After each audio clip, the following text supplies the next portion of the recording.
Olá, alunos, tudo bem? Hoje o nosso assunto é termoquímica, uma aula super importante que envolve aí calor, né? A participação do calor nas reações químicas. O calor pode ser consumido, pode ser liberado. Então, conceito de calor, conceito de temperatura, conceito de caloria, joule, a gente vai ver aqui nessa aula, tudo bem? Bem importante para vocês, tudo bem? Então vamos lá. Termoquímica é a parte da termodinâmica que estuda as trocas de calor durante as transformações em geral, tudo bem? Sejam elas químicas ou físicas. Nós já aprendemos que uma transformação química é aquela em que uma substância se transforma em outra, enquanto uma transformação física a substância se mantém. Mas nós podemos ter então processos, né, endotérmicos e exotérmicos, envolvendo absorção ou liberação de energia. E a energia aqui é em forma de calor, tá? Então, para a gente poder ferver, por exemplo, água, é necessário o quê? Fornecimento de calor, porque a vaporização é um processo que consome calor, não é verdade? Mas nós podemos nos aquecer perto de uma chama de uma vela. Por quê? Porque a queima é um processo que libera calor para o ambiente. E essa liberação de calor, o calor é captado por nós e nós sentimos, né? O aumento da temperatura. Tudo bem? Então, tudo que envolve calor, tanto em transformações químicas quanto físicas, é o objetivo do estudo da termoquímica, certo? E o que é calor, gente? Calor, na verdade, é um tipo de energia, né? Calor é energia em movimento, energia em trânsito, né? Então, quando a gente fala de calor, a gente tem que pensar na mobilidade de energia de um lugar para outro, né? E o que acontece quando a gente tem o conceito de calor empregado aí nos exercícios, né? Ou mesmo no nosso dia a dia? O calor é uma energia que se transfere entre dois corpos, sempre do corpo mais aquecido, o de maior temperatura, para o corpo de menor temperatura. Então aqui eu peguei um bloco, ó, com uma temperatura de 50 graus centígrados. E aqui nós temos um bloco que tem a mesma dimensão, é do mesmo material, tá? Só que ele está com a temperatura de 10 graus centígrados. Então o calor naturalmente vai do que tiver a maior temperatura para o que tem a menor temperatura, até que essas temperaturas se igualem. Então vamos colocar uma situação aqui, ó. Vamos supor então, né, como eu disse, eles têm as mesmas dimensões e são do mesmo material, tá? Então vamos supor que quando essa temperatura de 50 graus cair para 40, porque o calor está passando para o corpo de menor temperatura, né? Quando essa temperatura cair para 40, essa aqui subiu para 20, certo? Quando essa agora de 40 cair para 30, essa de 20 subiu para 30 e as temperaturas se igualaram. Quando as temperaturas se igualarem, não vai mais ter transferência de calor, não é verdade? Então, um corpo de 50 graus centígrados foi encostado num de 10 graus. Se eles têm as mesmas dimensões e são do mesmo material, 50 mais 10 dá 60, que dividido por 2 dá quanto? Dá 30, 30 para cada um. Quando chegar em 30, eles se cancelam. Se fosse um material diferente ou uma dimensão diferente, né, um tamanho menor, o calor também se transferiria para o de menor temperatura, mas eu não poderia simplesmente dividir depois de estabilizado aqui no meio, tá bom? Só isso, né? Então, calor é energia em movimento, é um tipo de energia em trânsito, tudo bem? Os processos que liberam calor vão ser chamados de processos exotérmicos. E os processos que absorvem ou que consomem calor vão ser chamados de processos endotérmicos. Exo, saída, que libera, o calor sai, endo, entrada, que consome, né? Então nós podemos ter um calor da vizinhança que vai entrar no sistema e um calor que vai sair do sistema para a vizinhança. Tudo bem, gente? Tranquilo, né? Olha só. Aqui eu tenho um exemplo de liberação de calor. Olha só, eu tenho um copo com água, ele foi colocado num congelador. A gente sabe que a geladeira ou congelador da geladeira é um aparelho que retira calor. Então, conforme o calor vai sendo retirado desse copo d'água, né, conforme ele vai saindo, então é um processo exotérmico, a água vai se transformando no gelo, que a gente conhece. Tudo bem? Agora, nesse caso aqui, ó, eu tenho gelo que estava lá no congelador, eu tirei ele da geladeira, do congelador, ele começou a absorver o calor da vizinhança. A temperatura foi subindo, né? Passando da temperatura em graus centígrados, por exemplo, negativa do congelador para uma temperatura ambiente de 25 graus, e essa absorção de calor fez o gelo derreter, certo? Então, por exemplo, ó, no Na tela anterior, nessa aqui, ó, houve uma solidificação, um congelamento e foi um processo que liberou calor, um processo exotérmico.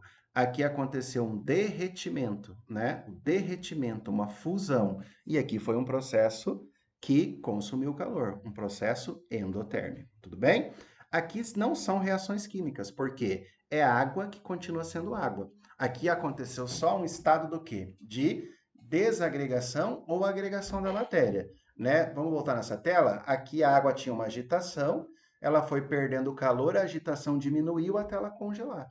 Na outra tela, eu tinha água com pouca agitação, foi consumindo calor, ela aumentou a agitação até o gelo derreter. Tudo bem? Mas nós podemos também chamar esse calor aqui, gente, né, de entalpia. Opa, entalpia, que a gente simboliza por um H maiúsculo, tá?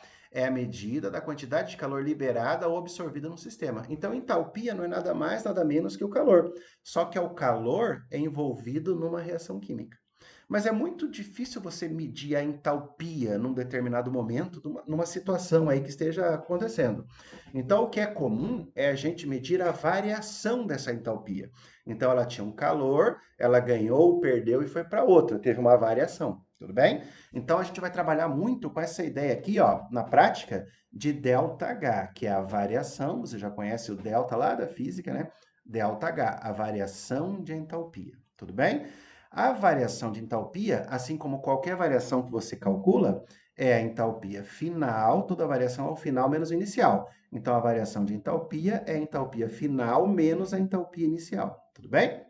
Entalpia final é a entalpia aqui, ó, no estado final da reação, e o HI é a entalpia inicial, né, de uma reação ou de um processo que envolva transferência de calor. Tudo bem? Então, aqui, ó, nessa tela, tá bem fácil da gente entender, ó, a variação de entalpia é a entalpia final menos a inicial. Professor, mas aqui tem um P e um R. Lembra que uma reação química é quando reagentes se transformam em produtos? Então, produto que vem depois dessa seta é o final da reação. Então, a entalpia final é a entalpia do produto. Os reagentes estão antes dessa seta, certo? Então, se os reagentes estão antes da seta, é a entalpia inicial. Se a variação é a final menos a inicial, então a gente pode falar que a variação de entalpia é a entalpia do produto menos a dos reagentes. Tudo bem? Nesse caso, nesse gráfico aqui, olha só, gente, eu tenho a entalpia, né, que é a energia, o calor envolvido na reação, e aqui é só o caminho da reação, não é em função do tempo aqui não, tá? É só o caminho da reação. Então, ó, percebam que os reagentes A e B, eles têm um calor, uma energia, uma entalpia grande, tá vendo? Mas que quando a reação termina, olha só, quando a reação termina, ele forma esses produtos e a entalpia dos produtos é bem menor.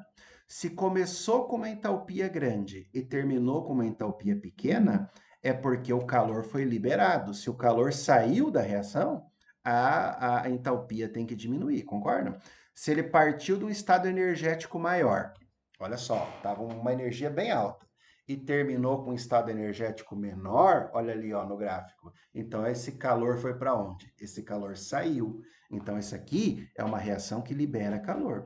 Agora, se eu tivesse o A mais B aqui, ó, né, como reagente, e terminasse a reação C mais D aqui como produto, então começaria com uma entalpia, terminaria com uma entalpia maior, então o calor foi o quê? Consumido. Mas nesse caso aqui o calor foi liberado, tudo bem? Então é isso que a gente vai analisar agora. As reações endotérmicas são as reações em que o calor entra, são reações que consomem calor. A gente vai analisar um gráfico então de entalpia em função do caminho da reação, tudo bem? Essa entalpia, gente, é uma medida de calor, então ela pode ser analisada em joule, né, ou caloria. Também pode ser em quilojoule e quilocaloria, que são as nossas medidas de calor, tudo bem? Então, olha só, eu tenho uma reação onde o reagente A se transforma no produto B, tá vendo aqui, ó? A se transforma em B, certo? A entalpia do reagente A é uma entalpia pequena, tá vendo? É baixa, ó, no gráfico aqui de entalpia tá bem baixa. Então, o reagente A começou com uma entalpia pequena. No final da reação, ó, a entalpia do produto aqui, ó, que é o produto B, é uma entalpia grande. Então, ele foi de um conteúdo energético pequeno dos reagentes e a reação terminou com um conteúdo energético grande. Então, tá na cara aqui, ó, né, que como a entalpia dos reagentes é menor para ocorrer a reação, é necessário o quê? A absorção de calor, tudo bem? A absorção de calor, então consumiu energia. Para pegar os reagentes desse estado energético, nessa entalpia baixa, e transformar produtos num estado energético bem maior, houve a absorção de calor. Então, essa reação ocorre com consumo de calor. Se ela consome calor, a reação é endotérmica. Tudo bem? Olha só, então, A consumiu calor e se transformou em B. Se o calor está antes da seta, o calor está entrando na reação. Se ele está entrando na reação, a reação é endotérmica. Tudo bem? Então, gente, ó, reagente mais calor produzindo produto, né, mais energia produzindo produto, olha a redundância, né, produzindo esse produto, é reação endotérmica, tá? E como é que fica o ΔH? O ΔH é a entalpia do produto menos a entalpia dos reagentes, certo? Como a entalpia do produto, olha só no gráfico, está bem alta, é bem maior que a entalpia dos reagentes, então o ΔH vai dar um valor maior que zero, ou positivo, porque é um número grande, olha a entalpia aqui em cima, menos um número menor. Um número grande menos um número menor dá um valor positivo. Tudo bem, gente? Então, o ΔH ser positivo ou ser maior que zero, o sinal positivo é indicador do quê? De uma reação que absorve calor, de uma reação endotérmica. Isso é muito importante, tá, gente? Como isso aqui é uma aula gravada, você pode parar esse vídeo, né? Você pode anotar alguma coisa no seu caderno, você pode voltar esse vídeo se você não entendeu, quantas vezes forem necessárias, mas é muito importante que você termine essa tela sabendo que reações endotérmicas são aquelas que consomem calor. Logo, a variação de entalpia, o ΔH, é sempre um valor positivo, maior que zero. Tudo bem? E as reações exotérmicas? É o contrário, né? Reações exotérmicas são aquelas que liberam calor. Então, de novo, olha só, entalpia e o caminho da reação. Só que agora não é o A que vai virar B, é o B que vai virar A. Tudo bem? Então, ó, o B começou com uma entalpia bem alta, ó, a entalpia dos reagentes. Agora B é um reagente, não é mais o produto, porque ele está antes da seta. O B consumiu calor, quer dizer, ele tem uma entalpia bem alta, né? E formou-se o produto A e a entalpia despencou, ó, foi lá para baixo. Se começou com valor de entalpia, um calor alto aqui, e terminou com um calor menor, ó, como a entalpia dos reagentes é maior, sempre que ocorrer essa reação, acontecerá o quê? Liberação de calor. Então, reagente liberou um monte de calor e terminou um produto com conteúdo energético bem pequenininho. Tudo bem? Então, ó, o que caracteriza uma reação exotérmica agora? Reagente vira produto e o calor é liberado, tá vendo? Na reação anterior, que era endotérmica, o calor vinha antes da seta. Na reação exotérmica, o calor vem junto com o produto, depois da seta, porque ele está saindo, tudo bem? E o ΔH, gente? O ΔH é sempre entalpia do produto menos a entalpia dos reagentes. Só que a entalpia do produto é um valor pequenininho, tá vendo? E um valor pequenininho menos um valor maior vai dar sempre um ΔH negativo. Ó, como a entalpia do reagente aqui, ó, é maior que a do produto, então uma entalpia de produto menos a do reagente, ó, a entalpia menor, uma entalpia maior menos uma menor, né? Espera aí, entalpia do produto menos a do reagente. Então, uma entalpia menor menos uma entalpia maior vai dar um ΔH menor do que zero. Tudo bem? Então, reações exotérmicas são aquelas reações, né, que liberam calor e a entalpia do produto, tá aqui, ó, é menor que a entalpia dos reagentes. Então, sempre vai acontecer com liberação de calor. Tudo bem, gente? O sinal negativo de ΔH indica que houve uma liberação de energia durante esse processo. E é muito importante que você aprenda isso, tá? Reações endotérmicas consomem calor e o ΔH é positivo. Reações exotérmicas liberam calor e o ΔH é negativo. Tudo bem? Beleza? E aí, gente, se o calor aparece no final da reação, né, o calor está sendo liberado. Se o calor aparece junto com os reagentes, antes da reação acontecer, o calor está sendo consumido. Tudo bem? Fique atento, gente, às medidas de calor, tá? Calor pode ser passado para a gente em caloria ou em joule. E a gente precisa saber que uma caloria corresponde a 4,18 joules, tudo bem? Nós podemos ter um quilocal que corresponde a 1.000 calorias e um quilojoule que corresponde a 1.000 joules. É muito comum aparecer o termo quilocal e quilojoule, tudo bem? Beleza? A gente é acostumado com caloria, né? Porque é o que vem escrito para nós nas embalagens dos alimentos, né? Mas nos exercícios aparece muito mais joule do que caloria, como uma medida de calor. Tudo bem? Beleza, gente? O calor é uma forma de energia. Assim usaremos sempre essas unidades, tá bom? E aí, gente, eu coloquei alguns exercícios aqui, ó, para a gente julgar aqui se o item é verdadeiro ou falso, só para a gente poder engrenar nos exercícios. Então, vamos lá. Olha só, exercício 1.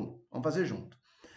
Analise a figura abaixo, assinale verdadeiro ou falso nas proposições abaixo, com base na reação química de combustão do gás hidrogênio. Então, ó, a gente pegou aqui o gás hidrogênio, ele foi queimado na presença de O2 e ele se transformou em água, tá bom? Então, gás hidrogênio mais O2, meio mol de O2 virando H2O, tudo bem? Começou com uma entalpia alta, terminou com uma entalpia menor. Se diminuiu o conteúdo energético, o calor foi liberado. E o ΔH, a variação de entalpia, é negativo. Então, isso aqui caracteriza o que, gente? Uma reação exotérmica, que liberou calor. Não é verdade? Então, olha só, ocorre liberação de calor, ou seja, o processo é exotérmico? Verdadeiro. Essa primeira está verdadeira, tá? Então, ocorre absorção de calor? Não. Se acontece a liberação, não pode acontecer a absorção na mesma reação. Então, a segunda aqui é falsa, tudo bem? Os reagentes ganham calor ao se converter em água. Olha só, os reagentes perdem calor porque o processo é exotérmico, com ΔH negativo, ao se transformar em água. Então, tá errado, tudo bem? Olha o próximo aqui, ó. O calor envolvido na formação de 180 gramas de água é de 2.416 quilojoules? Presta atenção. Aqui está formando 1 mol de água. O hidrogênio vale 1, mas tem 2 hidrogênios. 2 vezes 1, 2. O oxigênio vale 16, tem um oxigênio. 16 mais 2, 18 gramas, que é a massa de 1 mol de água. Tudo bem? O calor envolvido na formação de 18 gramas de água é de 241,6 quilojoules. Então, para formar 180 gramas de água, que é 10 vezes o 18 gramas, dá 10 vezes isso aqui. E 10 vezes 241,6 é 2.416. Então, a questão está certa. Eu sei o que você está pensando. Professor, mas aqui está positivo e aqui está negativo. Mas olha só, olha o que ele está falando aqui, ó. O calor envolvido na formação de 180 gramas de água é esse calor de 2.416 quilojoules, tá certo? O sinal de negativo ou de positivo é só para dizer se esse calor envolvido foi consumido ou foi liberado. O calor envolvido é de 2.416 quilojoules. E o sinal de negativo me mostra que esse calor foi liberado. Se fosse H2O virando H2 mais meio mol de O2, seriam para 180 gramas, seriam os mesmos 2.416, mas com valor positivo porque estaria sendo consumido, tá? Então o sinal é só para mostrar para a gente se é liberado ou se é consumido. Então essa aqui está correta também, tá? E a entalpia dos produtos é maior que a entalpia dos reagentes? Ó, os produtos terminaram com essa entalpia, enquanto os reagentes tinham uma entalpia bem maior, né? Se o ΔH é a entalpia do produto menos a do reagente e deu um valor negativo, então a entalpia dos produtos aqui é menor que a dos reagentes. Então essa alternativa também está errada. Tudo bem? Beleza, gente? Agora eu vou passar mais uma aqui para vocês. A gente tem só mais 3 questões, mas essas 3 questões têm a mesma reação química. Olha só. Aqui tem o óxido de ferro 3 mais carbono, virando ferro e monóxido de carbono. Nessa aqui também, ó, a mesma reação e nessa aqui a mesma reação. Então vamos analisar uma coisa aqui importante. Olha só. Aqui eu tenho, olha só, óxido de ferro 3 que reage com carbono, mais 491,5 quilojoules. Opa, quilojoule. Isso aqui não é calor? Então, ó, reagentes aqui mais calor produzindo ferro e monóxido de carbono. Você concorda que esse calor aqui, ó, está entrando na reação? Se ele está entrando na reação, a reação é endotérmica ou exotérmica?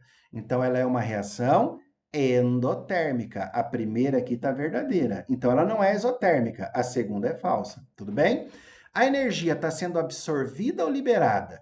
Ah, professor, aqui é positivo, então é consumida. Calma lá. Aqui não está escrito ΔH, não é a variação de entalpia, como a gente viu anteriormente.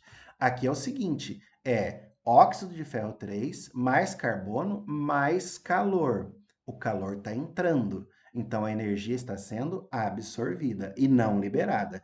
Então a primeira está certa, a segunda aqui a afirmação está errada, a terceira está certa porque é absorvida e a quarta está errada. Absorvida porque o calor está entrando, está antes da seta. Tudo bem? Agora olha só, a mesma reação. Mas olha o que ela está dizendo aqui, ó. O óxido de ferro 3 mais 3 carbonos, produzindo 2 mols de ferro, mais 3 mols de monóxido de carbono, menos 491,5 kJ. Se você olhar rapidamente, você vai falar que isso aqui é exotérmico, não vai? Porque você vai pensar que isso aqui é ΔH negativo. Mas isso aqui não é um ΔH negativo, porque não tem a variação aqui. Então, aqui está dizendo assim, ó, óxido de ferro 3 mais carbono, dando ferro mais 3 CO2 menos essa energia. Mas não tem energia negativa, então tem que corrigir esse menos. Como é que eu corrijo esse menos? Passando tudo isso aqui antes do sinal aqui, ó, da seta da reação. Se isso aqui vem para cá, para ele poder ficar positivo, ele volta a ser essa reação anterior. Então é a mesma reação, só que com a energia que estava aqui positiva bem certinho, jogada para o final com valor negativo. Tudo bem? Então essa reação não é exotérmica, ela é a mesma reação anterior. Ela é endotérmica porque ela absorve 491,5 kJ. Tudo bem? Se ela absorve isso aqui, olha só. Então, a entalpia do produto vai ser maior que a entalpia dos reagentes, concordam? Porque isso, mais energia, para onde que foi essa energia? Ficou incorporada no produto. Então, a entalpia do produto vai ser maior. A entalpia do produto é maior que a dos reagentes. Se é uma reação que consome calor, o ΔH é positivo, ou seja, o ΔH é maior que zero. Tudo bem, gente? Volte quantas vezes for preciso nessa explicação. É muito importante que você fixe esse conteúdo, tá? E aqui, gente, a mesma reação de novo, professor? Exatamente. Olha só, óxido de ferro 3 mais 3 carbonos, dando 2 ferros mais 3 monóxidos. Só que agora eu coloquei um ΔH positivo. E a variação de entalpia positiva me mostra que a reação é endotérmica. É claro que ela é endotérmica nos 3 exercícios, porque é a mesma reação, são só 3 formas diferentes de mostrar energia. Aqui é a variação. Se apareceu ΔH e não é negativo, então é positivo. Se é positivo, a reação é endotérmica. A energia absorvida é de 491,5 kJ. Por quê? Porque foi consumido, já que o ΔH é positivo. A entalpia dos produtos é menor que a dos reagentes? Não, a entalpia do produto é maior, porque eu peguei um conteúdo aqui eu peguei reagentes mais um conteúdo energético, essa energia entrou aqui no produto e não saiu. Então, o conteúdo energético dos produtos é maior. A entalpia dos produtos é maior que a dos reagentes, e não menor. E o ΔH é positivo. O ΔH é maior que zero, porque reação endotérmica consome calor. Tudo bem? Espero, gente, que essa aula tenha sido esclarecedora para vocês. Vocês já têm visto, né, alguns exercícios, aí, algumas aulas no positivo, né? E essa aqui veio para complementar aquilo que vocês já assistiram, tá? Essa aula é disponibilizada para vocês hoje, então, segunda-feira à noite, né? Para que você possa assistir hoje ou terça-feira. E na sexta-feira a gente faz uma aula online com vocês para tirar dúvidas e resolver exercícios, tudo bem? Um abraço, tchau, tchau.